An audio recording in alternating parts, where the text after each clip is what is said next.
I have the pleasure of introducing our next speakers. My name is Tara Da Silva, and I'm in the Department of Neurosciences at the Lerner College at the Cleveland Clinic. So I have the pleasure of introducing Dr. Mukesh Jain. He's the Chief Academic Officer and Chief Scientific Officer of University Hospitals and Professor of Medicine. He received his MD at the University of Buffalo School of Medicine and residency in internal medicine at Beth Israel Deaconess Hospital in Boston, as well as did a cardiology fellowship at Brigham and Women's. He is also now the Chief Scientific Officer of our Harrington Discovery Institute. He's received many national science service awards and other awards. Many, too numerous to mention, but just a few. The American Heart Association Advancement of Science and Basic Science. He's the past chair of Vascular Cell and Molecular Biology Study Section, founding director of University Hospitals Research Division, National Academy of Medicine member, American Association of Physicians, and American Society for Clinical Investigation, and has also received the Judah Folkman Award of Vascular Biology. His research highlights the role of a family of factors termed Kruppel-like factors, or KLFs, in diverse biological processes. Today, he will tell us about restoring the neurovascular unit. Please join me in welcoming Dr. Jain.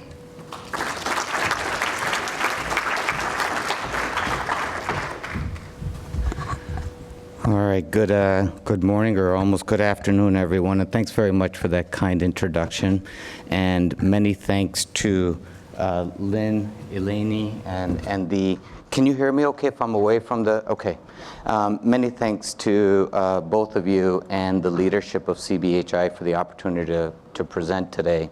So I'm going to actually present less about my own science, but more about a team science effort that resulted in a grant that we received recently from the American Heart Association and the Paul Allen Frontiers Group.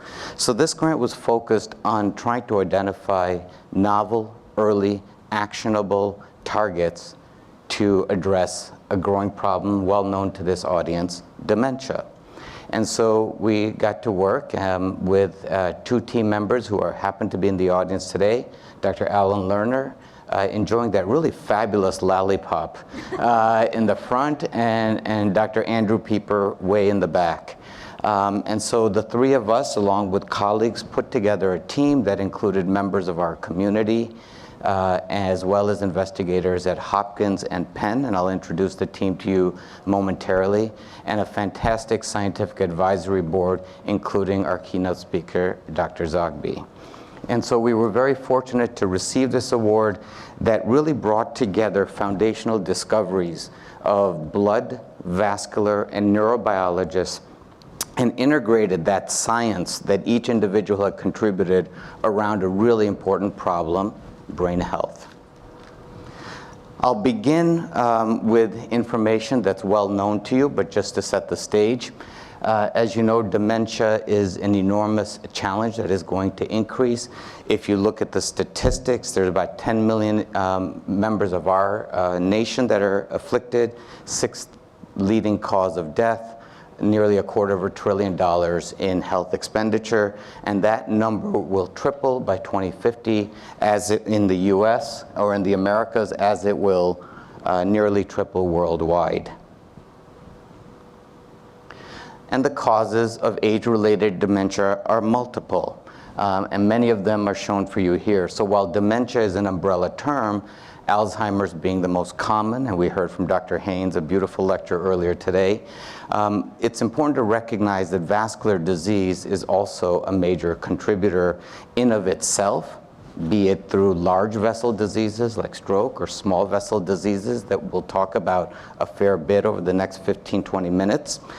So vascular disease is a major cause, and importantly, vascular disease can contribute essentially to all forms of dementia because it can coexist and exacerbate dementia secondary to other etiologies.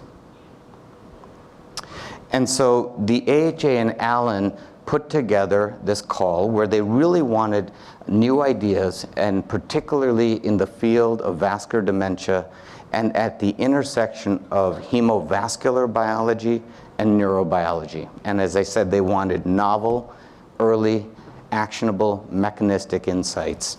And so from 100 groups around the country, we were fortunate to be one of 3 selected with a $10 million 4-year award.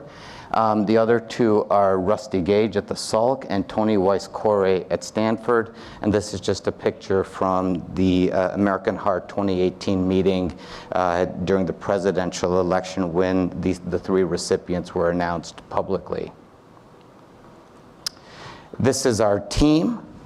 And as you can see, yours truly is here. Dr. Andrew Pieper is my partner in crime as co-director. Team members from our community, beyond Andrew, myself, Alan, include Jonathan Stamler and James Reynolds. From Hopkins, Solomon Snyder, and from Penn, John Trojanowski, Alice Chen Plotkin, Mark Khan, Zolta Rani, and Rajan Jain. We have this was our first meeting, a picture February of 2019. The grant just started in January, and we have our second meeting in Cleveland on September 5th and 6th. We're guided by a remarkable group of individuals in our scientific advisory board who have expertise in vascular biology, blood biology, aging, and neurobiology, including Dr. Zogby, and a steering committee of leaders from the 3 institutions. So what are we studying? The focus here is really on small blood vessels. And as many of you know, small blood vessels are really the business end of the vascular tree. So the brain has a voracious appetite for energy, but remarkably has minimal reserves or essentially no fuel reserves. So these small blood vessels, this business end of the vascular tree that constitutes 75% of the surface area and is the point where energy, i.e. oxygen and nutrients, are delivered to every cell, every tissue, every organ for every second of life occurs. Consequently, it was very wise on the part of nature to couple anatomically and functionally small blood vessels with brain cells in a unit called the neurovascular unit, shown in its most common rendition here. However, it is the view of our group that that picture is incorrect, and that there is an important and missing cell type. And that cell type is the red blood cell. And I'll try to make the case to you over the next 10 minutes or so why that is the case. And we believe the inclusion of the red blood cell is absolutely critical and reorients the field on how you should look at the neurovascular unit.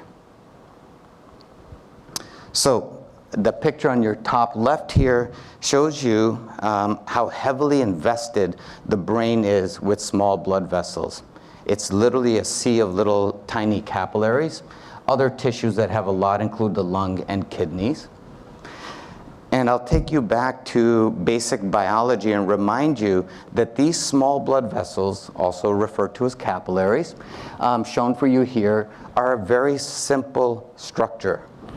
There is a single layer of cells called the endothelium, and within it, the red blood cells line up literally like soldiers in single file as they walk through thousands and thousands of miles of vascular highway every second of life, interacting with the endothelium, releasing substances, releasing energy, and paracrine signaling. And so the hypothesis, the central hypothesis of our effort was that the most abundant cell type in the body, the red blood cell, and the largest organ, the endothelium, together comprise the key functional unit that governs blood flow, oxygen nutrient delivery, and paracrine signaling to maintain cognitive function.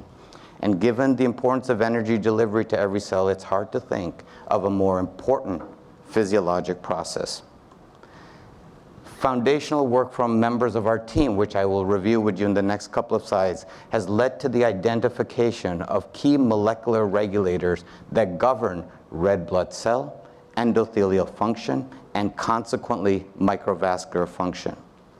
And it follows that loss of these molecular factors and consequently dysfunction of the red blood cell or endothelium or both would lead to a compromise in energy delivery and impaired function. In muscle, it would be an inability to run. In the heart, it might be heart failure. And in the brain, dementia. This is a highly simplified view of the science that is being explored, and it centers around the idea that red blood cells carry gases. We all know they carry two gases, oxygen and CO2, and there's a third and now fourth gases that are carried by red blood cells, like nitric oxide and hydrogen sulfide. These are really monumental discoveries of Stamler and Snyder. That these gasotransmitters, as they're called as a group, convey signals to the endothelium, leading to an impact on key molecular regulators that govern the endothelium, like KLFs and the NAD sirtuin pathway. I'll cover this in a bit more detail in a second. And that these cell types, these two cells, and these molecular pathways coordinate blood flow and energy delivery. And so there were three objectives to the grant. The objective 1 focuses on the gases and red blood cells. Objective 2 on the endothelium and those molecular pathways. And objective 3, the advancement of novel therapeutics. So let me walk you through the background for each of these objectives. Studies in the 1800s demonstrated that blood flow is coupled to metabolic demand. In the 1960s, Ross and Guyton, in an absolutely monumental paper, would show that in response to hypoxia, the vasodilation that occurs of blood vessels is controlled by red blood cells. And further, not just red blood cells, but the most abundant protein in red blood cells, hemoglobin. Hemoglobin carries oxygen, but why would hemoglobin cause vasorelaxation? The identity and the molecular basis from this was discovered in the mid to late 90s by Jonathan Stamler and colleagues, then at Duke, now here in Cleveland, and led to a reorientation of the respiratory cycle. That red blood cells and hemoglobin do not just carry two gases, they carry a third, nitric oxide. And release of nitric oxide from red blood cells leads to vasodilation and consequently an allosteric change in hemoglobin capacity and release of oxygen. And in preliminary data, animals that are unable to carry nitric oxide in a form called snow, because they have a mutation at a single cysteine residue where nitric oxide is carried, develop neurodegenerative changes. And this is part of what we're going to study in the context of this award. With respect to the endothelium, work in the 1980s, Furchgott, along with Murad and Gennaro, led to the appreciation that the endothelium is critical for vasodilation, and that the identity of an important vasorelaxer, nitric oxide, was identified. Team member Saul Snyder would clone the first nitric oxide generating enzyme, nitric oxide synthase. And in the early part of the past decade, in the early 2000s, my laboratory would identify a family of factors that govern all NO generating enzymes, as well as a very large repertoire of machinery that is absolutely vital and controls all cardinal functions of the endothelium. The 15-year experiment that proves this point, that the KLFs now serve as master regulators of the endothelium, is shown for you here. That there are two KLFs called 2 and 4, number not so important, but these two KLFs are enriched in the endothelium. And if you take an adult animal and you inducibly, postnatally delete both in an endothelial specific fashion, within 9 days, this red line, all animals are dead, and they die consequent to small vessel hemorrhage leak in major organs, be it the brain, lung, and frankly, everywhere else. Establishing the identity of the establishing the KLFs is absolutely requisite for maintenance of an intact vasculature in the adult animal. Now, loss of a single KLF does not affect survival, but it does affect function. And we've shown over the years that loss of a single KLF in the endothelium can lead to atherothrombosis, heart failure, aortic aneurysms, pulmonary hypertension. You'll note that many of these are age-related disorders, and dementia. And the preliminary data for dementia, just a singular piece, is shown for you here, that these animals develop in different types of behavioral studies, a marked reduction in memory function, endothelial degeneration, compromise of the blood-brain barrier, with clear movement of red blood cells into the extravascular space. The other pathway being interrogated as part of this grant is the work of Zoltar Rani with colleagues Guarente and Sinclair, a Cell paper from about 2 years ago. We all know that NAD sirtuins are important in aging, but they identified these pathways as being critical in endothelial health. Now, they were studying this in the context of skeletal muscle, and these animals would have reduced exercise capacity with age. They would link it to the NAD sirtuin pathway in the endothelium, and would go on to show that the gas hydrogen sulfide, the work of Saul Snyder, was critical in augmenting this pathway. So this will be one of the other areas that we pursue. And then finally, translational component objective 3 really rests on the work of the Pieper and Stamler/Reynolds laboratories. So in 2009, I believe, Pieper and colleagues identified in really what I would call a bold, heroic effort to identify, did an in vivo screen to identify small molecules that would augment neurogenesis. That led to the discovery of a compound shown for you here called P7C3, which augments NAD levels, augments KLF levels, and in work from Andrew's laboratory has been shown to play an ameliorative role in a broad spectrum of disease models related, including Parkinson's, stroke, traumatic brain injury, and Alzheimer's disease, to name a few. And building on the concept of gasotransmitters, James Reynolds and Jonathan Stamler developed a way to augment the ability of hemoglobin to deliver nitric oxide, or SNO, using an organic nitrate called ENO, which is inhaled and can, and I won't bother you with the details here, but can increase oxygenation in tissues.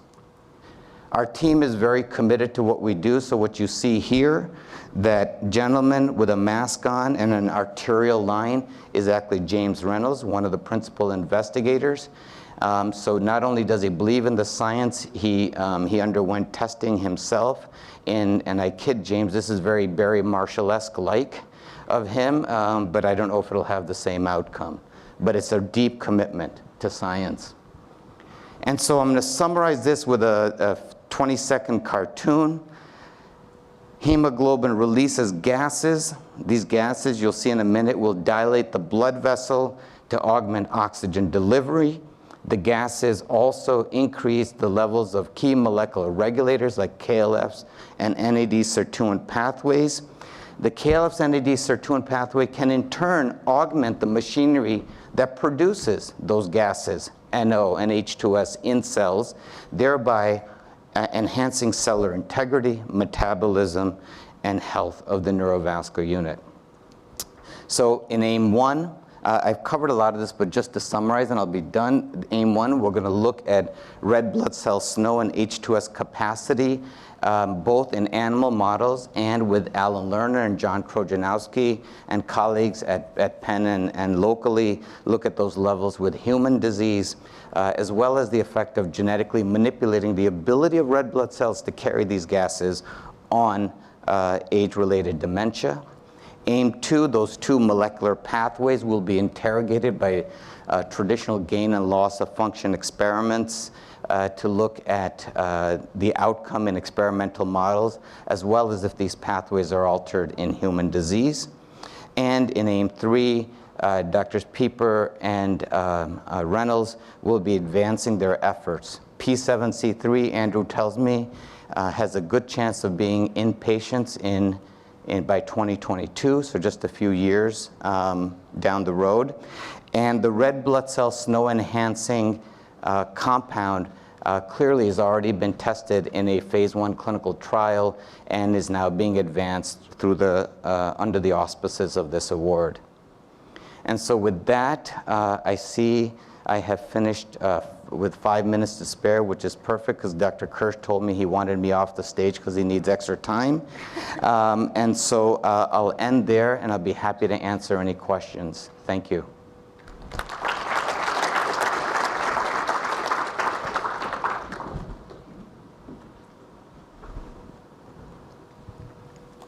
So really exciting work. I have a question. You mentioned one of your sub-aims is to look at the KLF mutations in human. Speaking to our earlier talks this morning about lifestyle and exercise and vasodilation, do you think that regardless of whether there is a mutation in the KLFs, that the lifestyle changes may be important here? Yeah, that's a great question, and you've reminded me that I failed to mention this. The levels of KLFs in the endothelium is reduced both in animals and in humans with age. That's one. And number 2, it's reduced more dramatically in patients with cardiovascular risk factors, which of course overlap very significantly with dementia risk factors. And that's both in experimental systems as well as in human subjects. Yeah, thanks for that question. It's very important. Yeah. Actually, I guess I have a related question, and that is, you showed us kind of the young and you showed us the aged, and I was wondering, do you get, healthy aged to be? Does it behave more like the young? Healthy age behave more like the young. So even in healthy, in the human studies that we did, these were for skeletal muscle biopsies looking at endothelial expression of KLFs. The levels do go down, and these were 30-year-olds versus 65-year-olds that were healthy. So there is a statistically significant reduction on the order of about 25%. However, the levels are significantly lower if it's in patients that have other risk factors, smoking, high cholesterol, inflammation, inflammatory markers. Is there any indication that there's an interaction between vascular amyloid and the neurovascular unit?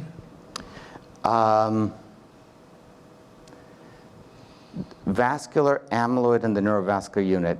Jerry, I don't think I can, not off the top of my head. That doesn't mean it doesn't exist. It's just that I can't think of something right now because I have early stage dementia. No, I'm kidding. It seems like a very reasonable, yeah. I will tell you that as our animals with the endothelial deletion of KLFs age, just normal life, not any stresses, they will develop sort of a fibrotic investment of the vessel wall. Now, whether that means anything or not, I don't know. It's early findings. Okay, thank you.